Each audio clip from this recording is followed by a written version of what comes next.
All the videos, songs, images and graphics used in this video belong to their respective owners, and I, or this channel, do not claim any rights over them. Copyright disclaimer under Section 107 of the Copyright Act of 1976. Allowance is made for fair use for purposes such as criticism, comment, news reporting, teaching, scholarship, education and research. Fair use is a use permitted by copyright statute that might otherwise be infringing. I need to talk about the Squid Game Season 3 finale. I am absolutely shook, devastated, my soul has been destroyed, and I am emotionally crippled by the series of events that unfolded during the Season 3 finale. This season was particularly difficult to watch due to our emotional connection with the characters, the nature of the new games and the trauma that Squid Game naturally inflicts on the viewer. I'm an emotional wreck at the best of times, and I must have cried at least once every episode, especially episodes 2, 3, 4 and 6.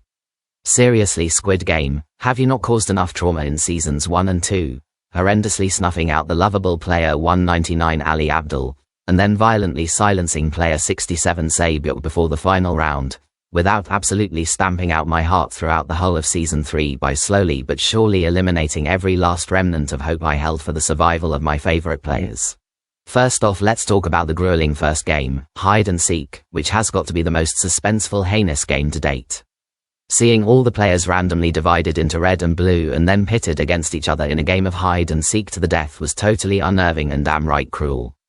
Seeing the mother and son combo Geum-ja Yong-sik separated into opposing teams as the two shared a look of pure devastation. It was raw and I felt their emotion in the pit of my stomach. As the game began, I was shocked to see young Jun-hee fall down the stairs while heavily pregnant, as Hyun-ju stepped forward and stood her ground to defend her friends and ultimately eliminated the attacking player to save them.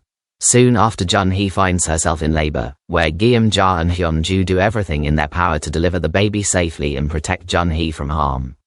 Giving birth in the middle of Squid Game was a huge shock to me.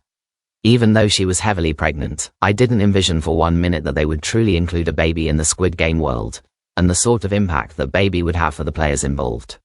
After sacrificing herself and going out of her way to protect her friends and now a newborn baby, Hyun-ju finally found the exit. Already badly hurt herself, she returned to her friends to guide them to safety, but in turn she was met with a grisly end which absolutely ripped my heart out of my chest.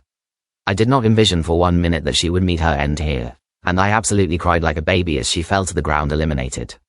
This was probably the worst death for me, as I had really grown to enjoy this character.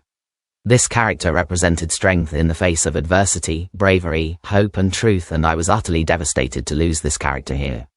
The next trauma was literally right around the corner, in the next room along, as the mother Geum-ja was left with an incredibly difficult decision to make. Her son Yong-sik's desperate decision to attack young Jun-hee and her baby, while Geum-ja made a desperate decision of her own, to eliminate her own son and spare the new mother and baby. That was absolutely devastating to watch, and I felt every bit of Geum-ja's pain as her son died in her arms.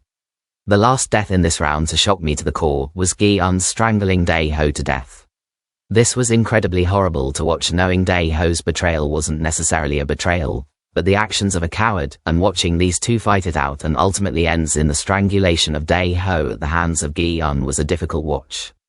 The round concludes and the players return to living quarters, where Geum-ja speaks with Gi-hun and begs that he watch over Jun-hee and the baby, before returning to bed for the night. The next morning, the guards entered carrying a coffin box, and I was sat there wondering, who are they bringing in? Who's inside the box? I soon realized, the mother Geum-ja had hung herself in the night, and this absolutely crushed my already broken heart. She passed the torch on to Gi-hun, unable to go on living with killing her son, and thus eliminating herself. I cried real hard, because much like Hyun-ju, I had really grown to like this character and I was heartbroken to see her go in such a horrific way.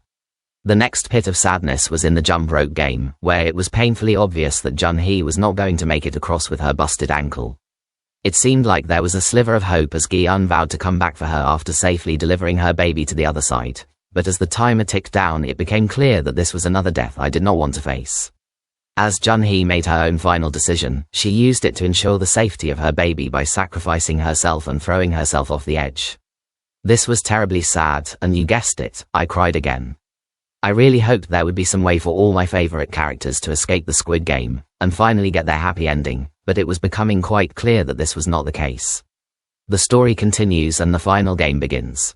Aside from the fact I did not understand player 333 at all, and how he suddenly became this psychotic villain, dangling his own baby over the edge, was just a lot to get my head round, but ultimately still gasped when he fell off the edge to his death, leaving only our main man Gi-hun and the baby remaining. What happened next I could never have prepared for, not in a million years. I literally screamed at my telly, as Gi-hun made his final speech and slowly leaned backwards, throwing himself off the edge to his death. I literally sat in stunned silence, unable to believe what the fuck had just happened. I mean, I expected a climactic ending, but for Gi-hun to actually kill himself was beyond what I had in mind. I am still shaking now. I thoroughly enjoyed the small touches throughout the ending. Nice to see our girl, Se-byuk, making a small appearance.